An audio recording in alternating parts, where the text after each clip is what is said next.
sa inyo, mga nagagandahan at gwapong kapwa ko guro. Kami ay lubos na nagagalak na makita at makasama kayo sa pantas-aral o seminar na ating gaganapin sa araw na ito. Aming sinisigurado sa inyo na sa pagtatapos ng seminar na ito ay uuwi kayong may daladalang maraming baon at panibagong impormasyon na inyong paniguradong magagamit sa iba't ibang paaralan na inyong kinabibilangan. Ngayon, atin ang simulan ng ating talakayan.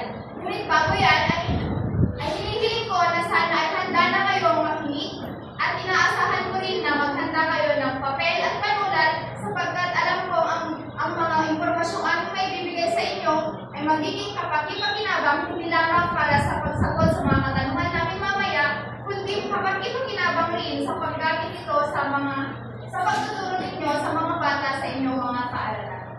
Ngayon, ang aming paksa ay pinamagatang paglinang sa kritikal na pag-iisip ng mga mag-aaral. Ngunit bago yan, ano nga ba ang kahulugan ng salitang paglinang? Kapag sinabi natin paglinang, ito ay ang pagpapaunlad, pagpapayaman, o pagbubukas ng kritikal na pag-iisip ng mga mag-aaral. At kapag sinabi naman natin, ano ang kritikal na pag-iisip? Ito ay ang masusing proseso, ng pag-analisa, pag-unawa, at paghusga sa mga opinyon, impormasyon at sitwasyon na nakakasalamuha o hinaharap ng mga mag-aaral sa araw-araw nilang pamumuhay. Kapag sinabi natin kritikal na pag-iisip, ito ay hindi lang basta-basta pag-iisip o pag-unawa ng mga impormasyon, kundi ito ay isang masusi at aktibong proseso na kung saan gagamitin ng mga bata kanilang kritikal na pag-iisip upang unawain, upang intindihin ng maigi at mausisi ang mga impormasyon, mga sitwasyon na kanilang kinakaharap sa araw-araw na kanilang pamumuhay. Ngayon, ang kaaktiban ng kritikal na pag-iisip ay ang mga sumusunod. Ito ay ang kakayahang magsuri. Ang mga kabataan o mga mag-aaral ay may kakayahang magsuri gamit ang kritikal na pag-iisip sa pamamagitan ng kanilang pag-intindi ng maigi o pag-internalize sa mga aralin o mga impormasyon na naibabahagi sa kanila. Ang pangalawa ay ang kakayahang magpaliwanag. Sa kakayahang ito, pinapakita ng mga mag-aaral na kaya nilang ipaliwanag kung ano man ang kanilang mga impormasyon na natangkap o narinig. Ito ay ang kanilang kakayahan na ibahagi muli sa iba kung ano nga ba yung mga aralin na kanilang natutunan. Ang pangatlong kakayahan ay ang kakayahang magbigay ng rason. Sa kakayahang ito ay maaaring magamit ng mga mag-aaral ang kanilang kritikal na pag-iisip sa pamamagitan ng sa ating mga guro, tayo ay magbibigay sa kanila ng mga sitwasyon o kasi ang kanilang mga sitwasyon na sa araw-araw nilang pamumuhay, sila ay magbibigay o mag-iisip ng rason kung bakit, kung paano nga ba nangyayari ang mga bagay-bagay na yon. Sa pamamagitan ng mga sitwasyon na kanilang binibigyan ng rason ay na-ensayo ang kanilang kritikal na pag-iisip. At ang pang-apat ay ang paggawa ng tamang desisyon. Sa paggawa ng tamang desisyon ay kailangan natin ng kritikal na pag-iisip. Kasi naniniwala ako na hindi lamang sa bata at ang pinagagamitan ng kakayahang gumawa ng tamang desisyon sa kritikal na pag-iisip, kundi pati na rin sa ating mga guro. Sapagkat hindi naman tayo makakausad, hindi tayo matututo kung hindi tayo gagawa ng tamang desisyon. Hindi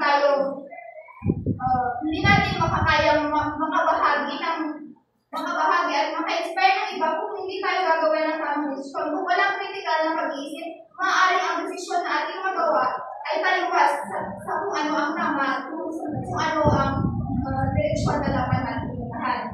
So ito ang mga kakayahan na kaaktiban ng kritikal na pag-iisip. Una ay ang magsuri, magpaliwanag, magbigay ng rason, at gumawa ng tamang desisyon. At upang mas mapalalim pa ang ating kaalaman tungkol sa paglinang sa kritikal na pag-iisip ng mga mag-aaral, ay aking aanyayahan si Ma'am Rodessa upang ibahagi sa atin ang pagbahagi ng aming talakayan.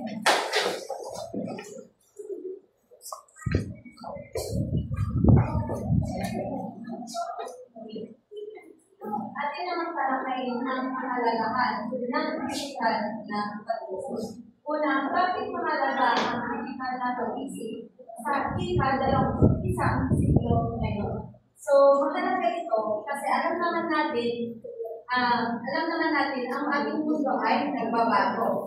Meron na tayong teknolohiya. At ang unang pinupuntirya ng teknolohiya ay ang ating mga pag-aaral. Hindi ba napapansin natin ito mga kapwa ko? Yes. O, di ba? Sa ating mga mag-aaral, kailangan nilang alamin ang critical na pag-iisip. Dahil maraming nag-spread mga hindi totoong informasyon. At kailangan nila ang critical na pag-isip para suriin kung anong tamang informasyon at kung ano ang hindi. Ikalawa, nagpapataas ng akademikong kasanayan. Kagandahan din sa ating part ng mga guro na ang mga bata ngayon ay puro na sila hands-on sa mga aktibidad. Sila na ang gumagawa ng report. Sila na ang gumagawa ng mga demo. Ano pa? Sila na ang mga gumagawa ng performance task. Doon ay nakakasa ang kanilang critical na pag-iisip. So, noon, tayo mga guro ay lecture lang ng lecture. Pero ngayon, ang role na lang natin ay bumabay sa kanila. Doon sa mga aktibidad na yun, ay naaasa ang kanilang kakayahang mag-isip. At sa ikatlo, nakatulong sa pagbutas ng suliranin. Nakakatulong sa pagbutas ng suliranin. Ang ating mag-aaral ay hindi lamang sila magaling sa pagbutas ng mga problems sa loob ng silid-aralan. Kung hindi, pati na rin sa labas. Kailangan nilang iyagan ang kanilang critical thinking sa labas kasi alam naman natin marami ng mga naglalokot. Halimbawa, sa tindahan, diba? Kung hindi nila alam kung hindi nila alam sumuri ng mga kilograms, dinaloko sila ng mga nagtitinda. Kaya doon is, pang-araw-araw talaga na ginagamit ng ating mga mag-aaral o tayo din mga guro ang critical na pag-iisip. Pang-apat, paghahanda sa tunay na buhay at trabaho. Mga guro, di ba na-experience na natin ang pag-iisip ng sa CS at kung ano pang mga for exam para tayo maging professional. At ano ang nandoon? Mga abstract reasoning. Puro hindi remembering nun, kundi nagagamit ang critical natin pag-isip. Kaya nga hinahanda natin ang ating mga mag-aaral sa future. Ano bang ginagawa natin mga guro? Ginagamit natin ang exam. Ano bang ginagawa nila sa exam? Ginagamit nila ang critical na kanilang pag-isip, hindi ang remembering. Naiintindihan ba?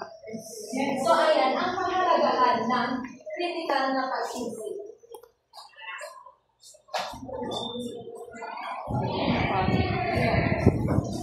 Magandang umaga sa ating lahat. So ating namang alamin ang mga kasamang kasanayan ni Albert 1998. So ang una ay kasanayan verbal na pangagbiran o verbal listening. So ito yung kakayahan natin malinaw na naipapaliwanag ang ating mga ideya, argumento o paniniwala gamit ang mga salita. So mahalaga ito kung sa ganun, mas naiintindihan ng iba ang ating mga pananaw at para mas maayos din natin na ipapahayag ang ating mga decision o solution. Ikalawa naman ay kasanayan sa pag-analisa ng argumento. Ito naman yung kakayahan natin suriin ang mga ideya, tuklasin kung tama ba ito o mali, o kapanipaniwala ba, at tuklasin ang mga logika sa likod nito.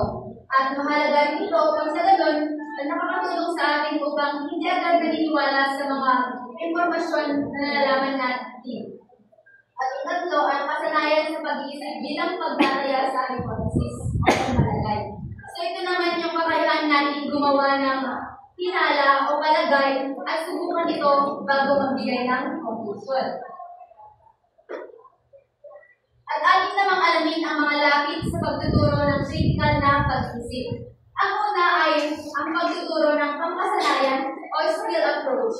So ito naman dito, tinuturuan natin ang mga bata sa particular na kasanayan, gaya ng pagsusuri, pagbibigay ng logical na rason at pagdedesisyon.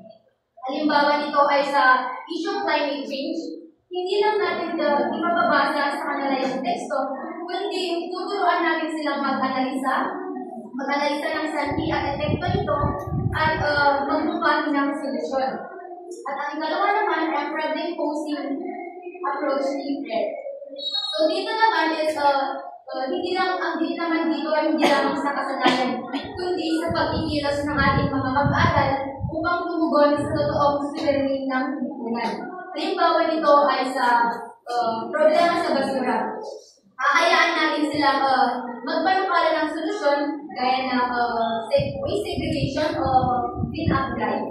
At ang ikatlo naman ay ang procedure na SQ3 na survey, question, read, recite, review. So ito naman ay ginagamit ko lalo na sa pagbabasa. Ngunit, hindi lamang sa pagbabasa ng simpleng teksto, ngunit tinuturuan natin silang magtanong, magbigay ng hinuha, at magpatunay gamit ang kanilang binasang teksto. So, kung mapapansin natin mga kapag-guro, lahat ng tatlong lapit na ito ay may kanya-kanyang higit. Ang una, sa kasanayan, ikalawa sa suliranin ng lipunan, at ikatlo ay sa pag-aral ng teksto. Ngunit, ang layunin nito ay upang sa ganun ay mahasa ang critical na pag-isip ng ating mga mag-aaral upang sa ganun ay maging handa sila sa pagsusulit, ngunit hindi lamang sa pagsusulit, pero sa totoong habang ng buhay. At yan lang ang ating namang kailangan ng ating guro mula sa Dilat Elementary School upang ipahayag ang mga ibang kasanayan upang makasa ang critical pag-isip ng ating mga mag-aaral. Okay, maraming salamat sa ating magandang speaker na yun. Salamat sa iyong pagpapakilala sa akin na para bang ako na ang pinakamabatid at pinakamagaling dito sa singid na ito. So, kayo mga guro, nakikita ko na para magugutom na ba kayo? Hindi. Gutom kayo sa mga kaisipan at mga knowledge na ating matututunan ngayon. So, ngayon naman is ating tatalakayin ang babahagi ang mga gawain sa critical na pag-isip. Alam natin mahalaga ang critical na pag-isip, di ba? Pagkus tayo mga guro nga ay naranasan natin mag-take ng LED exam, tama ba? Di ba napakadali ng LED? Easy lang ng LED. Dahil gumamit tayo ng critical na pag-isip. So, sa critical na pag-isip ay paggamit ng talong. Ang critical na pag-isip, kapag tayo ay nagtatanong, siguraduhin natin na ang ating mga mag-aaral ay mag-iisip talaga ng malalim. Hindi lang sila basta mag-iisip lang. Kaya mga talong ay dapat pasisayan din natin. Ang paggamit ng talong na hindi maaari ano ang pangalan. Hindi lang gano'n, mag-iisip ba sila ng sobra-sobrang lalim? Hindi. Kasi kapag ang katanungan natin ay, ano ang iyong maibabahagi o mai-apply mo sa sarili mo batay sa mga ganong katanungan. Isa rin katanungan ay ang paggamit ng katanungan o paano at bakit. Yun ang mga magagamit natin mga katanungan para ang mga mag-aaral ay mag-iisip talaga ng sobrang lalim. So, meron din ang paggamit ng ulungsalan, sitwasyon at video at pinagmula ng talakayan sa klase. Narinig niyo ba sa itang ulungsalan? Ang ulungsalan ay ang bagayan o ang starting point. Di ba kapag tayo ay nasa silid? Tayo ba yung mga guro na masipag magpuro? Tayo lang yung mga guro na gusto lang nating umupo. Hindi naman siguro mga ganun, no, mga teachers. Dahil tayo mga guro, kailangan din natin mag-critical thinking. Kaya naman, kailangan mag-isip din tayo ng mga, mag-isip din tayo ng dapat is malalim. So, kaya naman ang usalan is kailangan may batayan ka bilang guro, mga teachers. At yun ay yung mga paggamit natin ng mga video. Dahil pag pinakitaan namin sila ng video is mag-iisip sila, paano nangyari yung ganong sitwasyon sa video na yun? Ganon, mga bata. Ganon din sa mga sitwasyon is kapag nakaka-relate sila sa sitwasyon na yun is mag-iisip talaga sila ng sobrang lalim dahil nga nakaka-relate sila sa mga sarili nila, alam nila yun. Ganon din sa video. At doon mo sisimulan ang klase. Siyempre, meron na silang ideya, tama ba? Ganon ang mga bata. So, next is paggamit ng konteksto o babasahin sa aralin. Paggamit ng konteksto at babasahin is yung mga libro. Siyempre, magbabasa ang ating mga mag-aral, no? Magbabasa sila, at siyempre, uunawain nila ng mabuti yung binasa nila. Kaya naman kung tayo yung mga guro na merong mga miniladali sa ating mga klase, is mahalaga na huwag lang dapat bisayin yung mga yon. Gamitin din natin yung mga yon, no? Pero basahin nila. Hindi yung tama yung design lang. Hindi. Gagamitin nila yun para magkinang yung pag-iisip nila. Ganon din sa pangmatang gawain. Kapag hinahayaan natin yung mga mag-aral natin na magkaroon ng groupings, doon is magbibigay sila ng kanilang ideya, magkaroon ng collaboration, at mas lumalalim yung mga critical na pag-iisip nila. At meron akong kilalang professor sa Calinda State University. Hindi ko alam kung na-meet nyo na ba siya or mag-meet nyo pa siya in the future. Pero kailangan is siya, ang sabi niya, dapat tayo mga guro na hindi lang mema, no? Kailangan i-apply din natin to. Mema sabi lang, no? Kailangan i-apply natin ang mga to. Kung saan is matututo talaga sila. Ayaw ko pamit nyo siya, napakatalino ng guro yun. Talagang mag-critic kayo, critical thinking talaga kayo, mag-isip talaga ng gano'n. Kaya naman dahil, nasabi nga kanina ng ating speaker, no, mararanasan nila mag-take ng exams. At ang pag-take ng exams, mas magiging madali lang sa kanila kapag talagang mag-isip sila ng malalim. Malay nyo, mga batang ating tuturuan, gagawin nilang mag-isip ng malalim, magiging intendera, magiging gurong mamayan. Gaya nga natin, isip-isip lang ang let. Tama ba, teachers? Yes. Yes, isip-isip ang let. Hindi ka magpapawis sa let na yun, no? Dahil mag-isip talaga tayo. Kaya naman, ito lang ang aking ibabahagi, no? Short lang siya. Kasi meron lang kaming short time, pero hindi ko pwede ibahagi lahat dahil hindi malungkot kung hindi nyo ito mamimit na teacher. Itong teacher na to is napakaganda pa naman ng gurong ito. Gaya nyo, no? From San Juan. So, aking nga tatawagin ang magandang guro, si Ma'am Joey. Okay, maraming salamat, Ma'am Karil, sa iyong mabuhang pagbabahagi. Ngayon ay kumapa naman tayo sa strategiya sa pagdinaw ng ritual ng pagbasa. Ating ibabahagi ang tatlong critical dapat at tatlong strategiya sa pagdinaw ng critical ng pagbasa ng ating mga mag-aaral. So, ano nga ba ang mga ito? Una ay ang DRTD or the Directed Reading Thinking Activity. So, ang DRTA na ito ay inilikhan December noong 1975. So, ang DRTA na ito ay nakatuon sa tatlong hakbang. Ito ay ang pagbibigay muna, pagbabasa, at ang pagpapatunay. So, ang una, ang pagbibigay muna ay kapag ang guro ay magbabahagi ng isang kwento, ibabahagi niya muna ang pamagat ng kwento at magtatanong siya. Maaari siyang magtanong o magpapahula sa kanyang mga mag-aaral kung ano nga ba ang posibleng mangyayari sa isang kwento. At pagkatapos manghula ng ating mga mag-aaral sa isang kwento ay bilang guro, ipapabasa mo sa iyong mga mag-aaral kung ipapabasa mo ang isang bahagi ng kwentong ito na kung saan dito masasagot o malalaman ng mga bata kung tama ba ang kanilang hula or may mababago ba sa kanilang mga hula. So, yung ikatlo na pagpapatunay, dito papasok magtatanong ang guro kung ano tama ba ang kanilang mga hula base sa nabasa nilang tekstong iyong pinabasa. So, ang ikalawang strategy naman ay ang pagbasa may pag-story by Press 1985. Dito sa pagbasa may pag-story ay ang ilang guro kapag magbabahagi ka ng iyong kwento ay tatanungin mo ulit ang iyong mga mag-aaral kung bakit nga ba ito ang sinulat ng author bakit nga ba sinulat ng author na ito ang isang kwento. So dito sa pagbabasa ng ay pagsusuri ay mahalaga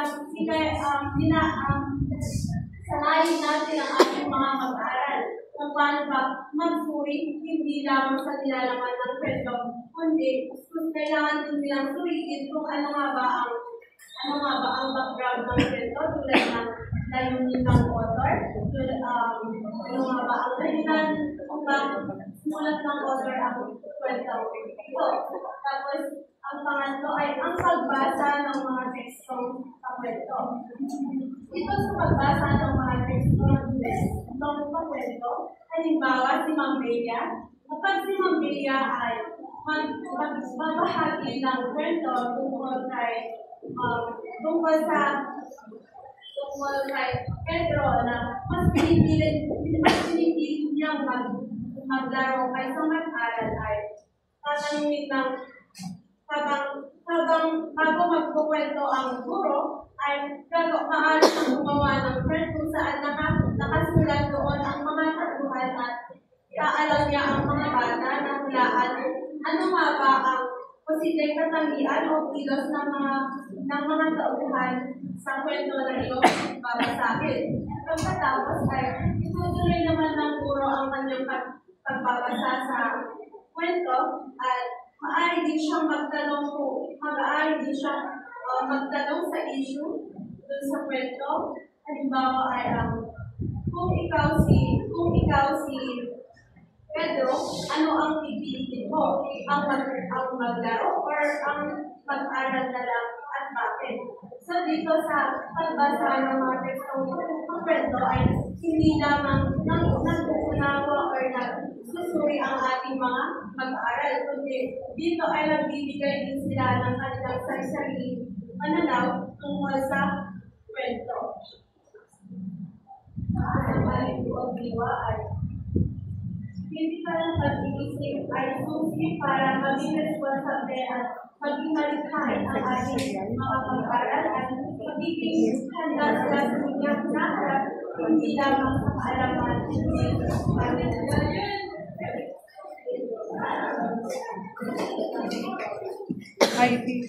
Magmula sa dapat mag-progress sa impormasyon yung inner sa atin. So, bago kami magtapos ay iwan namin ang salita. Ang edukasyon ay hindi pag-ibang ng alaman, hindi pag-ibog ng isipan upang matutong magsuri at magpasya ng tama. Ibig sabihin nito ay ang kritikal na pag-iisip ay ang lumubog sa ating pang-araw-araw na buhay. Ang naniniwala kung ang mga impormasyon, yung narinig ay dala-dala nyo sa pang-araw-araw na inyong buhay. Ang ating napag-aralan ay alam mo may-apply natin sa loob ng ating silid-aralan para tayo mag-isip ng tama, gumawa ng desisyon tama, at magsuri ang mabuti at hindi tama. Salamat sa inyong pag-ibig at God bless.